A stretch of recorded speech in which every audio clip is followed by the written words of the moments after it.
Hello, welcome to this lecture. आज हम करने वाले हैं स्टोरेज डिवाइसेस और basic of storage devices. Storage devices की शेड्यूलिंग क्या होती है और व्हाट इज़ रेड सेटअप, इसके बारे में हम डिस्कस करेंगे। रेड सेटअप वैसे आपके सिलेबस में है नहीं, ये जस्ट मैं आपको आपके इंफॉर्मेशन के लिए आपको प्रोवाइड कर रहा हूँ। तो आज हम सीखने वाले हैं कि स्टोरेज डिवाइसेस कैसे काम करती हैं, बेसिकली वो डाटा स्टोर कैसे करती हैं और मैनेज कैसे किया जाता है सेकेंडरी स्टोरेज को, डाटा को किस तरीके से हम प्रिजर्व करते हैं और उसकी स्टेबिलिटी के लिए कैसे काम करते हैं। ये बेसिकली रेट से रिलेटेड है। और आपकी जो डिस्क है उसके जो रीड और राइट ऑपरेशंस रहते हैं वो कैसे शेड्यूल किए जाते हैं।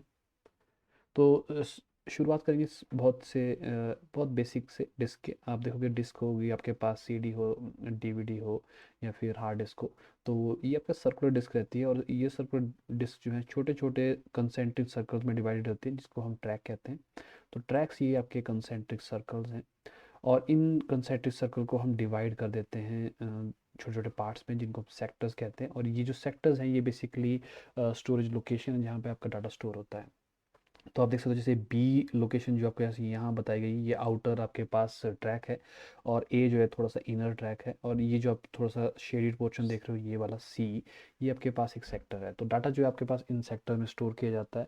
और क्योंकि हमारे पास डिफरेंट डिफरेंट टेक्नोलॉजीज रहती हैं, डिफरेंट डिफरेंट मैन्युफैक्चरर की, तो वो अलग अलग टेक्नोलॉजी यूज़ कर सकते हैं, लेकिन ऑपरेटिंग सिस्टम के लिए वो एक जैसे अपीयर होंगे उनके अपने ड्राइवर्स की वजह से।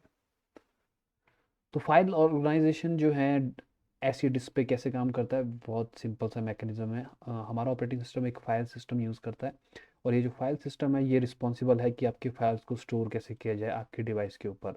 हमारे पास वैसे तो बहुत सारे फाइल सिस्टम एग्जिस्ट करते हैं, जैसे फैट है, फैट 32 है, NTFS विंडोज़ में अवेलेबल है, EXT 3 4 ये आपके पास लिनक्स में अवेलेबल है। तो हमारे पास डिफरेंट डिफरेंट टाइप के फाइल सिस्टम है।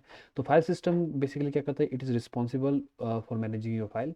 इसकी रिस्पॉन्सिबिलिटी बनती है आपके फाइल्स को मैनेज करना। मैनेज करने का मतलब ये है कि फाइल क्रिएट कैसे की जाएगी, स्टोर कैसे की जाएगी और जब आपको ज़रूरत पड़ेगी तो उसको वापस रिट्रीव कैसे करना है।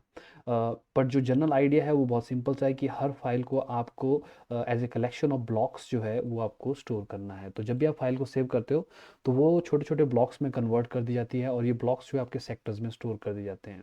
तो डाटा जो है आपका किस तरीके से स्टोर्ड है, ये आपका स्टोर्ड है इन टर्म्स ऑफ ब्लॉक। और ऑपरेशन जो आपका ऑपरेटिंग सिस्टम इशू करेगा वो ऑपरेशन रहेंगे रीड एंड राइट ब्लॉक्स। तो जैसे मान लेते हैं कि आपका ऑपरेटिंग सिस्टम कोई डाटा रीड करना चाहता है, तो वो एक ब्लॉक को रीड करता है जो कि शायद आपकी फाइल से रिलेटेड हो सकता है। तो आइडिया बहुत सिंपल है, जैसे मैंने आपको बताया कि आपका स्ट्रैक है, उसके बाद आपके पास डिस्क सेक्टर्स हैं और ये जो डिस्क सेक्टर आप देख रहे हो इसके अंदर आपके पास ब्लॉक्स रहेंगे। और ये ब्लॉक्स जो हैं छोटे छोटे, आप बोल सकते हो स्टोरेज यूनिट्स हैं जिसमें आपकी फाइल जो है स्टोर रहेगी। ये जो आपके पास ब्लॉक्स हैं ये कहाँ पे स्टोर किए जाएंगे और कैसे स्टोर किए जाएंगे, ये रिस्पॉन्सिबिलिटी आपके फाइल सिस्टम की रहती है। तो डाटा रीड कैसे किया जाता है आपकी डिस्क से, ये बहुत सिंपल सा मेथड है। ऑपरेटिंग सिस्टम इशू करता है आपकी read command, read block command, और ये आपके ड्राइवर के से होते हुए आपके डिवाइस से डाटा को फैच करते हैं। और सिमिलरली राइट ब्लॉक जो आपके पास कमांड रहेगी वो आपके डिस्क ड्राइवर से होते हुए आपके डिस्क पे डाटा को राइट करता है। तो जनरली रीड और राइट ऑपरेशन परफॉर्म करने के लिए हम क्यूज़ यूज़ करते हैं। क्यूज़ क्या है, क्यूज़ बेसिकली एक स्टोरेज है जहाँ पे आपके रीड और राइट ऑपरेशन जो है हम उनको लाइन में खड़ा कर देंगे। क्यू का मतलब ये लाइन होती है। तो रीड और राइट के ऑपरेशन जो है सेपरेट सेपरेट क्यू में स्टोर किए जाते हैं। जनरली आप देखोगे कि जो आपका डिस्क क्यू रहती है, इसके अलावा हम एक कैश भी यूज़ कर सकते हैं। तो हर डिस्क के पास एक रीड और राइट क्यू रहेगी और जिसमें आपका डाटा जो है वो स्टोर किया जाता है। तो जैसे मान लेते हैं आपने कोई सेक्टर रीड करना है या आपके पास ब्लॉक रीड करना है, तो आपका इस तरीके का कोई ऑपरेशन हो सकता है कि read 100, which means 100th block. और उसी तरीके से राइट ऑपरेशन हो सकता है कि आपने पर्टिकुलर ब्लॉक को राइट करना है। तो इस तरीके से हम डाटा को राइट कर सकते हैं। मोस्ट ऑफ द डिस्क जो है वो बेसिकली कैश मेमोरी यूज़ करती है ताकि वो डिस्क की परफॉर्मेंस को इम्प्रूव कर सके। तो ऑलरेडी अगर आपने रीड 200 कर लिया है और उसका डाटा आपके पास अवेलेबल है और दोबारा से रिक्वेस्ट आती है उसी ब्लॉक को रीड करने की, तो कैश में अगर वो अवेलेबल है तो वहीं से आपको रिटर्न किया जाता है, एक्चुअल डिस्क से उसको रीड करने की ज़रूरत नहीं है।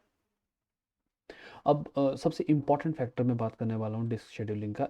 एक एक चीज़ जो हम देखेंगे कि जो आपके पास डिस्क रहती है, स्पेशली हार्ड डिस्क जो है आपके पास, ये हार्ड डिस्क जो है हम उसको सेकेंडरी स्टोरेज की तरह यूज़ कर रहे हैं।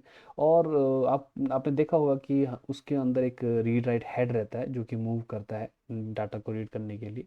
तो जितनी बार आप रीड राइट ऑपरेशन इशू करोगे तो ये जो हेड है ये मूव करेगा। और जनरली आप देखोगे कि वो हार्ड डिस्क जो है जिसमें मूविंग पार्ट्स होते हैं, ये ओवर द टाइम जो है वियर एंड टियर इस पे होती रहती है। तो हम कभी भी हार्ड डिस्क को रिलायबल नहीं मानते। रीज़न यही है कि इसमें बहुत सारे मूविंग पार्ट्स हैं और मूविंग पार्ट जो है अल्टीमेटली जो है डिस्क को फेल कर देंगे। तो जनरली हम क्या करते हैं, डिस्क शेड्यूलिंग का पर्पज़ क्या है? डिस्क शेड्यूलिंग का पर्पज़ है कि आप इस वियर एंड टियर को थोड़ा सा कम करना चाहते हैं।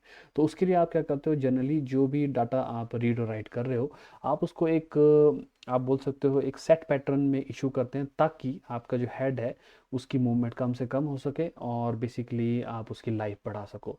तो इस चीज़ को हम डिस्क शेड्यूलिंग कहते हैं। तो इस डिस्क शेड्यूलिंग का मैं एग्जांपल आपको बताता हूँ। फॉर एग्जांपल जैसे मान लेते हैं कि आपका सिस्टम है वो बहुत सारा रीड और राइट रिक्वेस्ट इशू कर रहा है। तो सपोज़ ये वो सेक्टर नंबर्स थे जो इसी ऑर्डर में, जो नंबर आप देख रहे हो इसी ऑर्डर में इशू किए गए हैं आपके ऑपरेटिंग सिस्टम के द्वारा, कि पहले 120 सेक्टर पढ़ लो, फिर 340, फिर 990। आप देख सकते हो ये बहुत ही रेंडम फैशन में है, क्योंकि कौन सा डाटा रीड किया जाना ये हम भी नहीं जानते। बट आपका जो हेड रहेगा, ये रीड राइट हेड है हार्ड डिस्क का, उसे मूव करना पड़ेगा इन सेक्टर्स के ऊपर या इन ब्लॉक्स के ऊपर। और ये जो मूवमेंट है ये बेसिकली आपकी हार्ड डिस्क को वीर आउट करती है। तो आप देखोगे कि हमारे पास क्या क्या मैकेनिज्म है इस चीज़ को परफॉर्म करने के। तो सबसे पहला मैकेनिज्म है फर्स्ट कम फर्स्ट सर्व। इसका मतलब बहुत सिंपल सा है, जैसी रिक्वेस्ट आपकी आ रही है उसी ऑर्डर में इसको हमने सर्व करना है। क्यों करना है? क्योंकि ये परफॉर्म करना आसान है, बट सबसे बड़ी बात यह है कि ये स्लो है, और दूसरी बात यह है कि ये आपके हार्ड डिस्क की वारंटी को ज़्यादा करती है। लेकिन इसमें कोई स्टारवेशन नहीं होती। स्टारवेशन का मतलब है जो जो रीड रिक्वेस्ट है उसको वेल इन टाइम जो है कंप्लीट कर लिया जाएगा। तो ये जो डाटा आप देख रहे थे, ये वाला डाटा, अगर मैं इसको फर्स्ट कम फर्स्ट सर्व में परफॉर्म करूं या फिर रीड करने की कोशिश करूं, तो कुछ इस तरीके से आपका जो हेड है वो मूव करेगा। तो ये आपके पास सेक्टर्स है, ज़ीरो से शुरू होते हैं बाहर की तरफ को। तो आप देखोगे कि रीड राइट हेड जो है सबसे पहले 900 तक जाता है, फिर वापस आता है। इस तरीके से ये जो आप मूवमेंट देख रहे हो ये आपके रीड और राइट हेड की मूवमेंट है। जितनी ज़्यादा आपका रीड और राइट हेड मूव करेगा उतनी ज़्यादा उसकी वेयर एंड टियर होगी। सेकंड आपके पास मेथड है जिसको हम कहते हैं शॉर्टेस्ट सीक टाइम फर्स्ट। और शॉर्टेस्ट सीक टाइम फर्स्ट में हम क्या करते हैं, आपकी जो इनपुट आउटपुट रिक्वेस्ट है उसको इस तरीके से अरेंज करते हैं ताकि वो नियरेस्ट वाले सेक्टर्स को ये जल्दी मूव करे। इससे होता यह है कि आपके पास थोड़ी सी परफॉर्मेंस अच्छी बन जाती है, क्योंकि आपके हेड को ज़्यादा दूर तक मूव नहीं करना पड़ता। तो लेकिन आपकी कुछ रिक्वेस्ट जो थोड़ी सी डिले हो सकती है। तो उसी एग्जांपल को जो अभी मैंने डिस्कस किया था, अगर मैं उसको शॉर्टेस्ट सीक टाइम फर्स्ट से करूं, तो आप देखोगे कि सारे सारे रीड राइट रिक्वेस्ट जो है वो इस तरीके से अरेंज कर ली जाती है कि आपके हेड को बड़ा ही कम मूव करना पड़ता है रीड करने के लिए। और आप देख सकते हो कि इस तरीके से आपके जो मिनिमाइज्ड मूवमेंट है वो आपकी हार्ड डिस्क की लाइफ को इम्प्रूव करती है। तीसरा आपके पास मैकेनिज्म है, इसको हम कहते हैं स्कैन। और स्कैन क्या करता है? वेरी सिंपल, ये आपके रीड और राइट हेड को एक तरीके से सेंटर से लेकर आउटर पोर्शन तक स्वैप करता है। तो सबसे पहले आपका हेड जो है बिल्कुल सेंटर से शुरू होता है, फिर आउटर एज तक जाता है, और फिर बाद में उसको विजिट करता हो जाता है।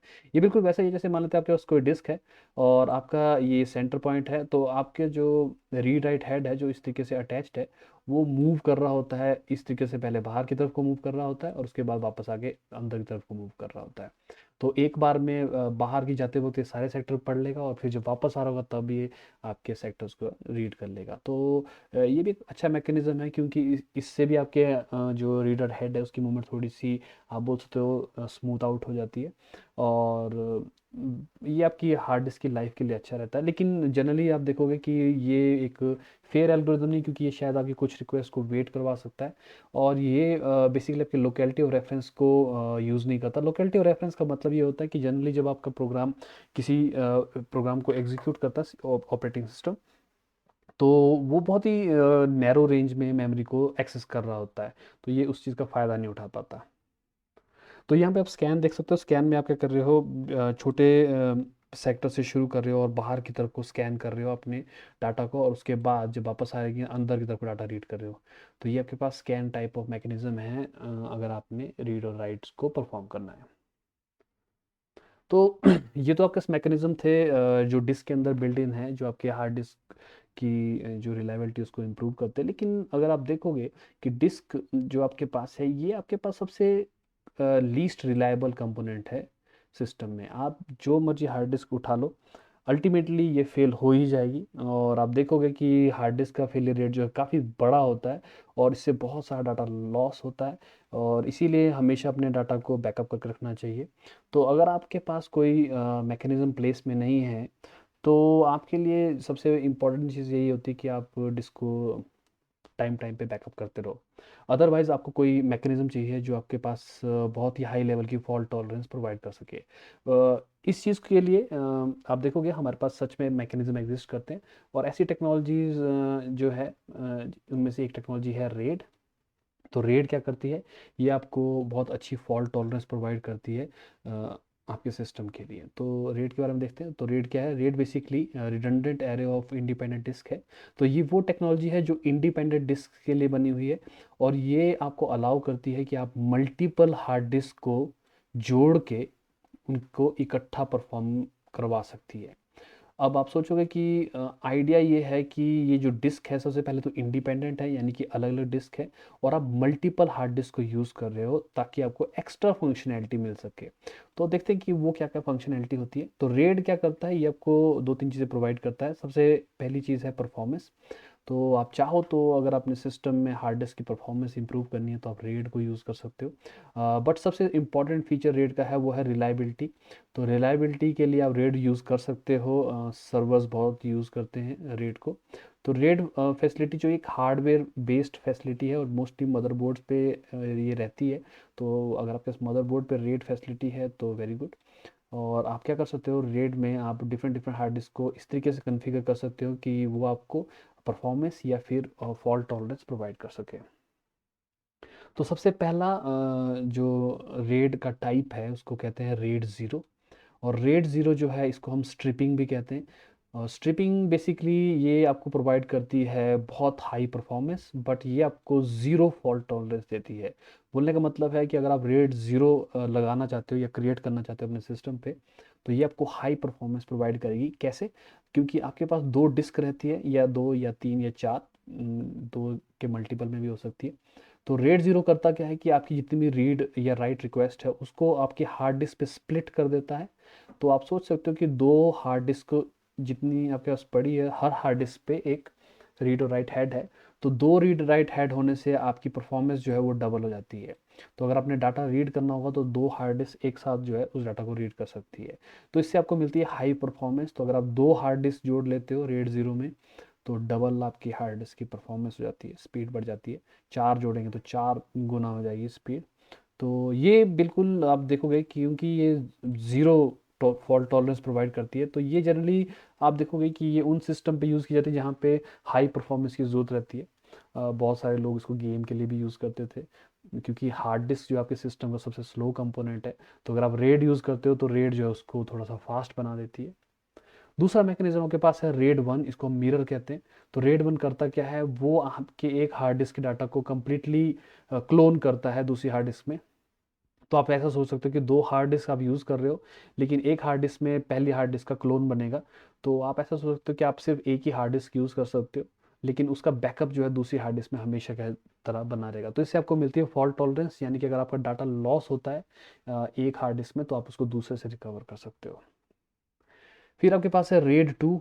रेड टू बेसिकली करता क्या है, ये आपके डाटा को स्प्लिट करता है मल्टीपल हार्ड डिस्क में, और साथ में ये क्या करता है, ये उससे रिलेटेड जो पैरिटी बिट्स हैं जो कि जनरली यूज़ होते हैं फॉल्ट टॉलरेंस के लिए, उनको स्टोर करता है दूसरी डिस्क में। तो ये एक तरीके से आप सोचते हो थोड़ा सा कॉम्प्रोमाइज़ है रेड वन और ज़ीरो के बीच में।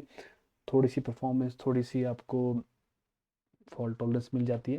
तो इस तरीके से ये मैंने सिर्फ आपको थोड़े से बेसिक बताए हैं रेड मैकेनिज्म। इसके अलावा बहुत सारे रेड के सेटअप प्रोवाइड होते हैं। रेड फाइव आता है आपके पास, एनवी रेड आता है नवीडिया के मदरबोर्ड्स में।